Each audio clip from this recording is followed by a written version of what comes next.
this gonna be part two, but I'm gonna change the subject. I'm talking about, you know, I guess death again.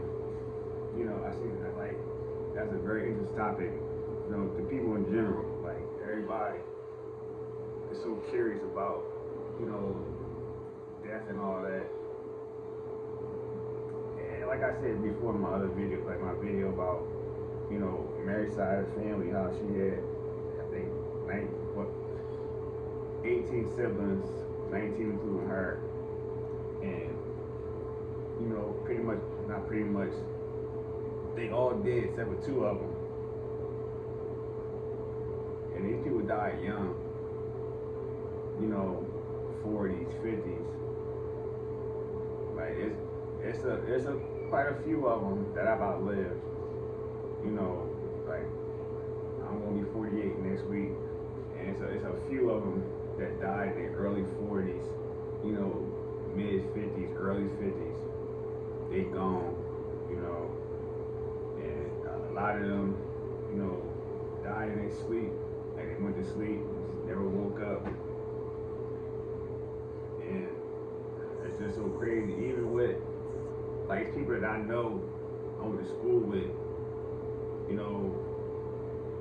passed away. I mean, a lot of people I know, a lot of them, like just off the top of my head, I can count like 10 people, and I know it's more than that. I know it's way more than that have passed away. And like I think about just myself, with what I went through and how, I would have probably been one of that, that I'd be on that list too. And this year right here is going to mark, what, 14 years? 13 years, 2011, yeah, 13 years that, if I'd have died that night, I'd have been dead 13 years. Like, that's just so crazy to me. It's just so crazy. Like, I'd have been dead 13 years. Like, I think about that. It just pops in my head from time to time that, I'd have been dead over a decade. Like, over a decade, I'd have been gone. It's just so crazy. Like, but I'm still here, though. I'm still here. And it's for a reason. Like I said, yesterday, by all accounts, I should have been, I was out of here. By all accounts, I should have been gone. Like, I should have been one on that list. It's, it's mad people that I know, that passed away. And the crazy thing is, like, just recently, especially with all this fentanyl going on, I've seen people that I know, overdose. Like I said, my brother, that was it. That's what took him up out of here. And, he, buying pills and took him up out of here. Luckily for me, with my pill thing, I stopped it. I was able to pull myself free from that. Like, it wasn't easy. It was not easy by far. It took. I tell you what, it took me going to California and getting away. Staying out there for a little while and actually, getting my thoughts together and everything like that. Because like they had a whole different, setup for, helping you like detox from that. It was nothing like out here in Jersey. Like it was like they helped you out there. They help you get on the right path. Like out here it wasn't like that.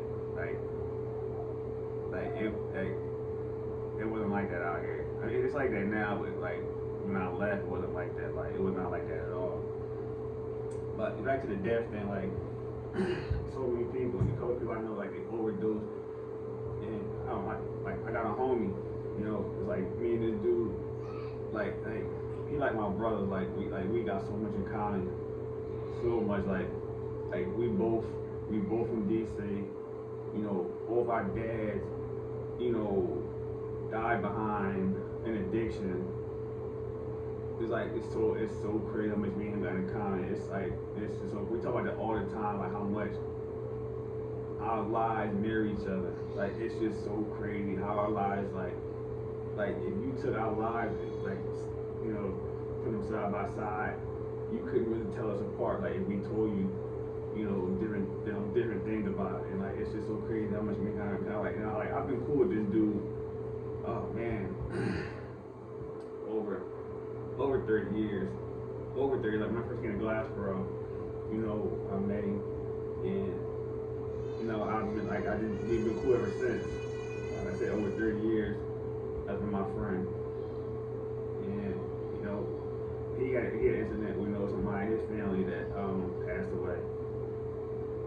And just like every time you look up, well, every time I look up, it's somebody, passing away. And not these people passing away, like later on in life, when it's expected. Like, you pass away at old age, or if you were 40s, 30s, like it's just so crazy people just passing away. And like I said, the day I think about the most is like, I'm still here. I'm still here. Like people, they don't understand, how close, not close, I was dead. Point blank, I was dead, and something brought me back 2 times. It brought me back 2 different times. Some people don't get 2 times. You get that one. You might survive just that one time. You get fortunate enough. 2 different occasions. I slipped away and something brought me back. And I like especially now, cause like I said, like when it happened, I was just so lost. And my addiction, and my mentality was not there. It was just I couldn't focus on what I need to focus on. Like now, as I had a clear mind, and like I'm 100% me. I'm a way stronger man than I was 7-8 years ago. Like it took a lot of work. It was not an easy road. It was not an easy road for me to get to where I am now. And I just think about every day, especially now that my mind is clear and everything like that. Like, damn, Ray, like you should really be dead. Like, you should not be here.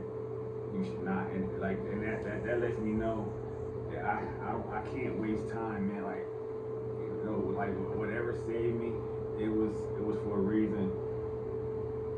And especially now, like with my birthday coming up, it's like I really gotta focus on what my purpose is. Like, why did I live through that? What I lived through that for a reason. Cause like I said before, the dude fired 2 different times. The second shot, it would have hit if it was in a split second later. Cause he'd hit me in my head.